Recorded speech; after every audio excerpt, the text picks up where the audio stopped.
I'll call Mr Berger.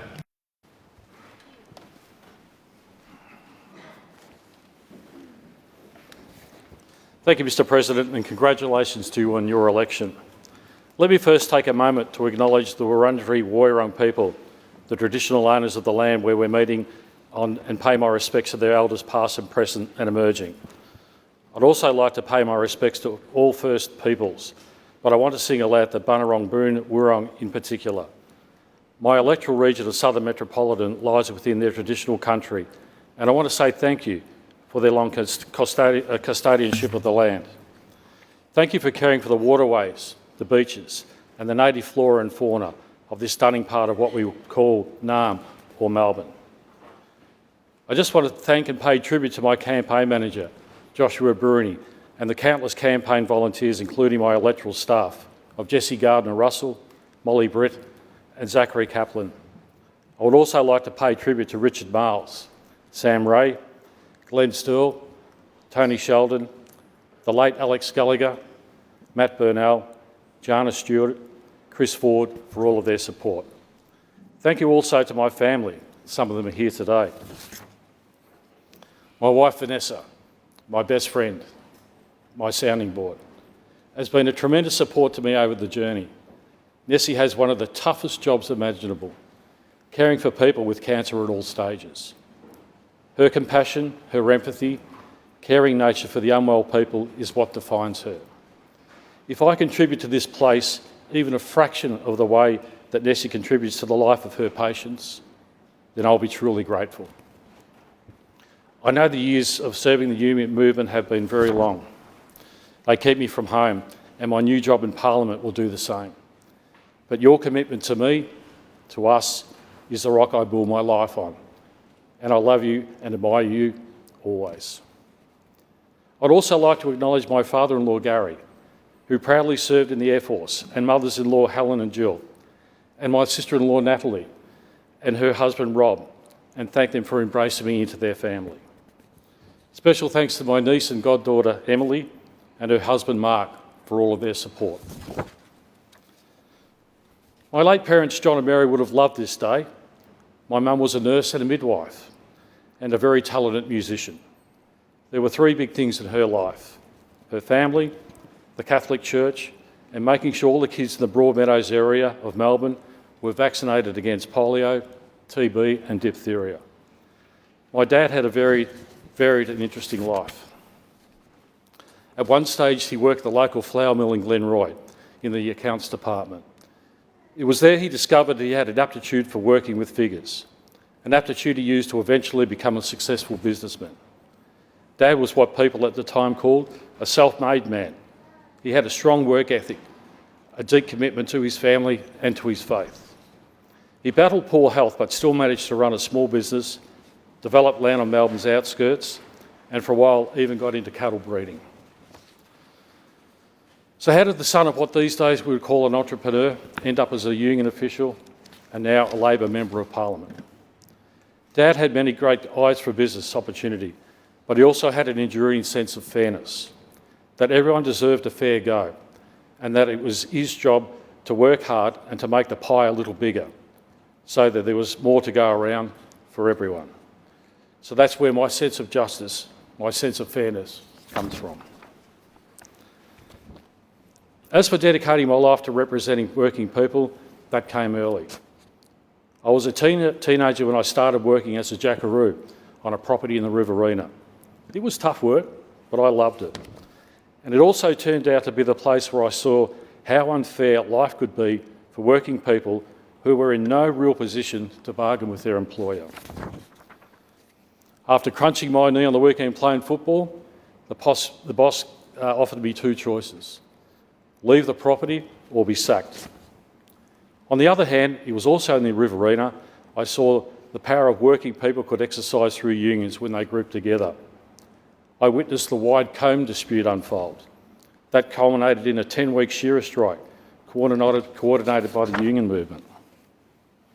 The funny thing is, a lot of those shearers would have voted for the conservative side of politics, but they were die-hard unionists. Why? Because they could see firsthand the power they could exercise to get better paying conditions for hard and often dangerous work by coming together.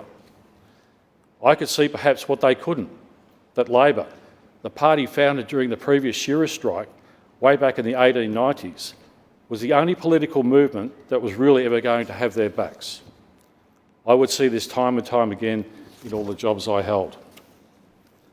When I worked at Ansett, I saw the real outcomes the TWU delivered for working people, doing hard, strenuous, often dangerous work. Inspired by this, in 1993 I stepped up and became the delegate. I wanted to be the voice at the table, sharing the stories, the concerns of my airline industry friends and colleagues. The then legendary Bill Noonan, my mentor, brought me aboard full-time with the TWU as a union organiser. I eventually became the branch secretary in 2016 and want to pay tribute to those who worked with me to get those great outcomes. People like Chris Fennell, John Rowe, the late David White, James Hughes, Alan Shorty Taylor, Mike McNess, Mem Suleiman, Dicio Marcos, Bill Barini, John Parker, and the Branch Committee of Management, and Frank, Sandy, Matt Rocks, and the directors of the TWU Super. I'm lucky. I've been paid to sit at the big tables with the CEOs, bosses, and superannuation trustees and talk about what really drives me.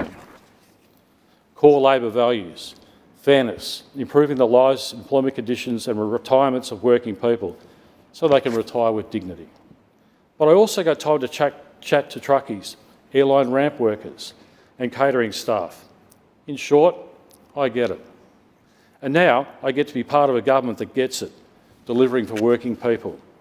And what really matters to working people is fairness. And that means making a case for fair and decent wages. Did I mention I'm a stickler for fairness? I want to tell you why. The fight for fairness is in my bones.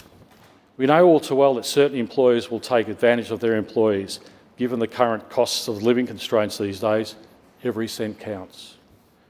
Regardless of the economic climate, the underpayment of wages and non-payment of superannuation is never acceptable. You see, I understand the sinister consequences of wage theft, especially in the transport sector. It creates financial pressure on truck drivers, which forces them to speed, drive excessive hours, skip rest breaks, and take other risks just to put food on the table. In short, it's dangerous. And the result can be catastrophic for drivers, their families, and the community. I proposed a motion at the 2017 ALP conference calling for wage theft to be criminalised. The resolution was adopted. It took some time to come to fruition, but was momentous that on the 1st of July 2021, it became a crime for an employer in Victoria to deliberately and dishonestly underpay employees. It also became a crime to withhold wages, superannuation, and other employee entitlements, deliberately and dishonestly, or to falsify them. Only a Labor government would make this law. Labor values mean not racing to the bottom by short-changing workers of decent wages and superannuation, robbing them of a decent retirement. I am proud of the progress the Labor movement has made in delivering these wages reforms and ensuring there's adequate deterrence against unscrupulous employers. But this work is never done, and in my new role, I'm not going to throw in the towel for fighting for fairness. While I'm now here in Spring Street, my good friends in the trade union movement, such as Michael Caine, Nick McIntosh, Richard Olson, Ian Smithy Smith, Tim Dawson, will keep flying the flag and fighting the good fight on behalf of the mighty rank and file members and fearless delegates and health and safety reps of the TWU. And who can forget my friends at the Shop Distributive and Allied Employees Association, particularly long-serving State Secretary Michael Donovan, and the Construction, Forestry, Maritime, Mining and Energy Union and their strong State Secretary John Sector, and the Rail, Tram and Bus Union and their newly elected State Secretary Vic Sharma. I congratulate them. I would also like to acknowledge the union movement as a whole, the ACTU, the Victorian Trades Hall and the regional trades halls, and the many friends from the International Brotherhood of Teamsters and the TWU of America. And to my many friends in this place and the other place who I'm proud to serve with, Minister Natalie Suleiman, Minister Anthony Carbines, Matt Fregon, Sarah Connolly, Anthony Chamfloney, and to the newly elected member for Croydon and my good friend Luba Gregorowicz. I was in the chamber during her inaugural speech 2 weeks ago, and I'm excited to keep up the fight with you. We know public infrastructure is disproportionately relied upon by working people, not the rich. So how inspiring is it that the Andrews Labor government is delivering the largest infrastructure program ever conceived in the state's history? Every day I drive past the big bill projects and I can see what an astounding transformational impact they are having in our state now, and the long tail of productivity that is to come. These aren't just roads, tunnels and bridges. They're pathways to creating thousands and thousands of jobs, boosting skills, careers and opportunities and choices, while enabling people to get to work, school and back to their home to their families faster, and helping bring people and communities together. My dad would have loved this, a government investing to create opportunities for all, lifting everyone up. I mentioned my mum was passionate about health and healthcare. In fact, such was her conviction and sense of duty. She kept up her nursing registration until she was almost 80, just in case she was ever needed in the field. Care and compassion are a big deal with my family. As I mentioned before, my wife Vanessa is an oncology nurse. One of my sisters is a midwife. The other works in patient transport. The third works in allied health field. My eldest daughter Kate is a nurse at the Mulgrave Private Hospital. My middle daughter Megan has a double degree in social science services and works with vulnerable Victorians. So it's important to me that the Labor Andrews government is putting health front and centre, with bold plans for a system and the people on the front line to ensure the best care, through a multi-billion-dollar program for new public hospitals and emergency care, community health services, ambulance branches, residential aged care and mental health facilities. This government will deliver on the biggest hospital project in Australia's history, with massive upgrades to the Royal Melbourne Hospital and the Royal Women's Hospital and the construction of the new Arden Medical Precinct, giving patients right across Victoria the very best of care, connected by a brand new train line. This is game-changing stuff. But do you know what really excites me? The fact that the Labor Andrews government is providing free degrees, training and upskilling the next generation of healthcare workers. This $270 million healthcare workforce package is designed to support the recruitment and training of 17,000 nurses and midwives. That's 17,000 more health workers, making a real difference to the lives of Victorians. That's the work of a government that gets it. The region I represent is home to Monash University, which counts among its thousands of students my youngest daughter Rachel, who is currently studying music and science. I have 3 adult stepchildren. Elise has a degree in human resources. Megan is commencing a university studies in social work. And Lucas has begun a career of service with the Australian Defence Force and will march out this Friday at Kapuka. As a parent and step-parent of 6 kids all up, I have plenty of first-hand experience of the primary, secondary and tertiary education systems. Both my parents were long-life learners before the term was even coined, and my eldest sister is a teacher, so you don't have to tell me about the importance of education and how vital their jobs in shaping the future of our children. We need to do much more to ensure that we have qualified, well-rounded teachers to address the shortages across the system from kindergarten to VCE. So that's why I'm incredibly excited about the Andrews government's free TAFE program. Again, this will be a game changer for our state. This government was elected on a platform of doing the stuff that matters.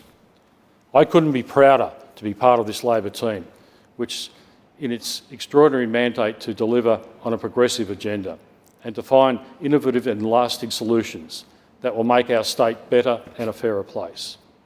There is plenty of vision and courage, but there's much work to be done, and it will be done. I look forward to making a solid start alongside so many fresh faces in this House and contributing to Labor's third term led by Premier Dan Andrews. I am honoured and humbled to be here. This is a place of robust debate, and I look forward to the brave conversations, the ideas and arguments, and listen, represent, advocate respectfully, always. But I also look forward to getting stuff done, the stuff that matters to me and you. Thank you.